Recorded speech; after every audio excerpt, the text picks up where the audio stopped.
커다란 아파트 평수에 어울리지 않게 집안은 괴괴한 정적만 흐릅니다. 거실 한복판, 무릎에 두꺼운 붕대를 감은 57세 진석이 낡은 소파에 기대어 앉아 있습니다. 수술한 다리가 욱신거리는지 미간을 찌푸린 채죠. 곁에는 며칠 된 배달음식 용기들이 나뒹굴고 먼지는 햇빛을 타고 하얗게 내려앉아 있습니다. 10년 전 아내가 떠난 날 이후로 이 집의 시간은 멈춰버린 것만 같습니다. 다 늙어서 이게 무슨 꼴이람. 그는 아들이 깔아주고 간 가사도우미 앱을 한참 들여다봅니다. 낯선 사람에게 집을 맡기는 게 내키지 않았지만 당장 굶어 죽기 직전인 처지가 그를 움직이게 했습니다. 진석은 벽에 걸린 낡은 가족 사진을 멍하니 바라봅니다. 아내의 얼굴이 있던 자리엔 날카로운 칼자국이 선명합니다. 배신감과 미움으로 얼룩진 세월이 그 사진 속에 고스란히 박혀 있습니다. 아내가 외도로 집을 나갔다는 소문이 파다했던 그날 이후 진석은 단 한 번도 마음 편히 잠든 적이 없습니다. 저녁이 되자 예약한 도우미가 도착했다는 문자가 옵니다. 누군가 온다는 설렘보다 이 지저분한 꼴을 보여줘야 한다는 수치심이 더 컸습니다. 정적을 깨는 초인종 소리가 날카롭게 거실을 울립니다. 진석은 마른 침을 삼키며 천천히 문을 엽니다. 복도등 아래 서 있는 가냘픈 그림자 하나. 남루한 외투를 걸치고 고개를 숙인 53세 여자의 모습이 들어옵니다. 한 손에 커다란 보따리를 꼭 쥐고 있는 그녀. 진석의 시선이 여자의 얼굴에 멈추는 순간 그의 손에서 지팡이가 힘없이 바닥으로 떨어집니다. 10년의 세월을 지나 다시 마주한 사람은 다름 아닌 그의 아내, 영숙이었습니다. 너, 내가 왜 여기 있어? 갈라진 목소리가 진석의 입술 사이로 흘러나옵니다. 영숙은 여전히 고개를 숙인 채 아무 말이 없습니다. 배신감에 치를 떨며 문을 닫으려 하지만 영숙이 조용히 발을 들여놓습니다. 마치 오랫동안 준비해온 일이라는 듯 그녀의 행동엔 망설임이 없었습니다. 진석은 떨리는 다리를 간신히 지탱하며 물러섭니다. 10년의 세월도 그녀 특유의 꼿꼿한 어깨선과 슬픈 눈매까지는 지우지 못했습니다. 진석은 당장이라도 소리를 지르며 쫓아내고 싶지만 목구멍까지 차오른 원망은 기침이 되어 터져나올 뿐입니다. 영숙은 대답 대신 품에 안고 있던 보따리를 바닥에 내려놓고 익숙한 동작으로 앞치마를 꺼내 두릅니다. 돈 벌러 왔어요. 예약금 받았으니 일은 해야죠. 영숙의 목소리는 갈라지고 낮았습니다. 예전에 막던 음성은 간데없고 모진 풍파를 다 겪은 듯한 거친 소리만 남았습니다. 진석은 기가 차서 헛웃음을 터뜨립니다. 바람이 나서 자식까지 버리고 떠났던 여자가 이제 와서 가사도우미라며 나타나 돈 타령을 하는 꼴이라니요. 진석은 그녀의 뻔뻔함에 치가 떨립니다. 영숙은 묵묵히 부엌으로 향해 설거지를 시작합니다. 챙그랑거리는 그릇 소리가 고요했던 집안에 생경하게 울려 퍼집니다. 그녀는 진석의 다친 다리를 배려하듯 그가 손을 뻗는 위치에 물컵과 리모컨을 조용히 옮겨놓습니다. 10년의 공백이 무색할 만큼 영숙은 진석의 습관을 너무나 잘 알고 있었습니다. 부엌에서는 어느새 구수한 냄새가 피어오르기 시작합니다. 진석이 평소 찾던 멸치 육수 냄새입니다. 영숙은 보따리에서 싸온 나물들을 능숙하게 묻혀냅니다. 진석은 코끝을 간지럽히는 냄새에 마른 침을 삼키지만 이내 얼굴을 굳힙니다. 독약이라도 탔을 줄 알고 먹을 것 같아? 라고 쏘아붙여 보지만 영숙은 대꾸도 없이 냄비 뚜껑을 닫을 뿐입니다. 식탁 위에 김이 모락모락 나는 밥상이 차려집니다. 영숙은 나지막이 말합니다. 식사하세요. 식으면 맛없어요. 그 짧은 한마디에 진석의 마음속 둑이 흔들립니다. 진석은 밥상을 엎어버리겠다는 독한 마음을 먹으며 의자에 앉습니다. 하지만 눈앞에는 그가 꿈속에서도 그리워했던 바로 그 풍경이 차려져 있었습니다. 진석은 숟가락을 집어듭니다. 10년 만에 맡아보는 익숙한 된장찌개 냄새가 그의 이성을 마비시킵니다. 영숙은 진석이 수저를 드는 것을 확인하고는 거실 바닥을 닦기 시작합니다. 뜨거운 국물이 목구멍을 타고 내려가자 켜켜이 쌓여있던 우라가 씻겨 내려가는 기분이 듭니다. 하지만 그럴수록 원망은 깊어집니다. 이렇게 밥을 잘 차려주는 여자가 왜 자신을 그토록 굶주리게 했는지 말입니다.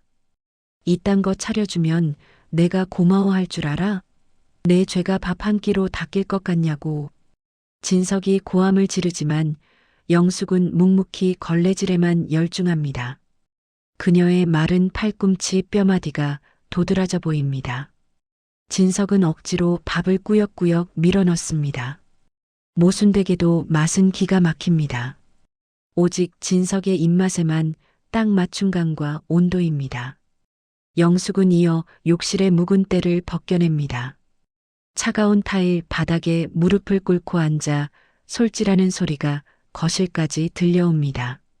영숙은 남은 잔반을 처리하고 그릇을 닦은 뒤 가스레인지 주변의 기름때까지 깨끗이 제거합니다. 진석은 그녀가 마치 이 집의 일부였던 것처럼 자연스럽게 움직이는 꼴이 보기 싫어 고개를 돌려버립니다. 다 했으면 그만 가. 진석의 냉정한 축객령에 영숙은 보따리를 챙겨 현관으로 향합니다. 그녀의 걸음걸이가 위태로워 보입니다. 현관 앞에 선 영숙이 처음으로 진석을 정면으로 바라봅니다. 가로등 불빛이 복도에서 새어들어와 그녀의 초췌한 얼굴을 비춥니다. 영숙은 아주 작게 고개를 숙여 인사하고는 문을 열고 나갑니다. 진석은 그녀가 떠난 자리를 살펴봅니다. 싱크대 위에는 내일 아침용 죽과 정갈하게 깎아놓은 과일이 놓여 있습니다. 10년 만에 나타나 폭풍처럼 집을 치우고 떠난 아내의 온기가 진석의 마음을 속절없이 뒤흔들어 놓습니다. 다음 날 정오, 다시금 들려오는 초인종 소리에 진석은 자기도 모르게 신발도 신지 않은 채 일어납니다. 문을 열자 어제와 같은 영숙이 서 있습니다. 진석은 짐짓 엄한 표정을 짓지만 어제처럼 지팡이를 휘두르지는 않습니다. 영숙은 대답 대신 따뜻한 검은 비닐봉지를 꺼내 보입니다. 오늘 그녀가 준비한 메뉴는 진석이 젊은 시절 늘 찾던 얼큰한 동태찌개입니다. 물을 써는 소리와 고춧가루의 칼칼한 향이 거실을 가득 채웁니다. 진석은 TV를 켜두었지만 눈은 주방의 영숙을 쫓습니다. 너 그 손으로 그놈한테도 찌개 끓여줬냐? 집 나간 보람이 있어서 좋았겠어. 진석의 독설에 영숙의 국자가 냄비 바닥을 긁으며 끼익 소리를 냅니다. 하지만 그녀는 뒤를 돌아보지 않습니다. 마침내 식탁 위에 찌개가 놓이고 진석은 허겁지겁 밥을 먹기 시작합니다. 영숙의 손맛은 세월을 이기고 고스란히 살아남아 진석의 허기를 달래고 있었습니다. 밥그릇이 비워질수록 진석의 눈가에는 묘한 습기가 차오릅니다. 맛있는 밥상이 주는 위로가 오히려 지나온 10년의 세월을 더 서글프게 만듭니다. 영숙은 진석이 밥을 먹는 동안 묵묵히 세탁기를 돌리고 셔츠를 다려놉니다. 진석은 그녀의 손등에 붙은 수많은 반창고와 거칠어진 피부를 발견합니다. 그놈이 고생만 시켰냐? 손이 이게 뭐야? 툭 던진 말에 영숙은 처음으로 희미하게 미소 지어 보입니다. 하지만 그 미소는 금방 사라지고 그녀는 다시 정리에 집중합니다. 해가 짧아진 오후 영숙은 서둘러 짐을 챙깁니다. 진석은 그녀를 붙잡고 싶으면서도 입술을 꽉 깨뭅니다. 현관문을 나서는 영숙의 발걸음이 어제보다 더 무거워 보입니다. 매콤한 찌개 향은 남았지만 진석의 마음엔 공허함이 더 크게 자리 잡습니다. 죽지 않은 그녀의 손맛이 진석의 굳게 닫힌 마음을 조금씩 두드리고 있었습니다. 영숙이 돌아간 뒤 거실 바닥에는 그녀가 떨어뜨리고 간 낡은 가방이 놓여 있습니다. 진석은 조심스럽게 가방 지퍼를 엽니다. 가방 안에는 닳고 다른 가계부, 약 봉투, 그리고 빛바랜 통장 서너 권이 들어 있습니다. 통장을 펼치자마자 진석의 눈동자가 세차게 떨립니다.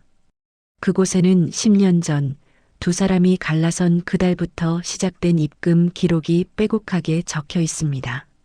적요란에는 민우 등록금, 남편 약가, 집 이자라는 글자가 비뚤비뚤한 손글씨로 적혀 있습니다.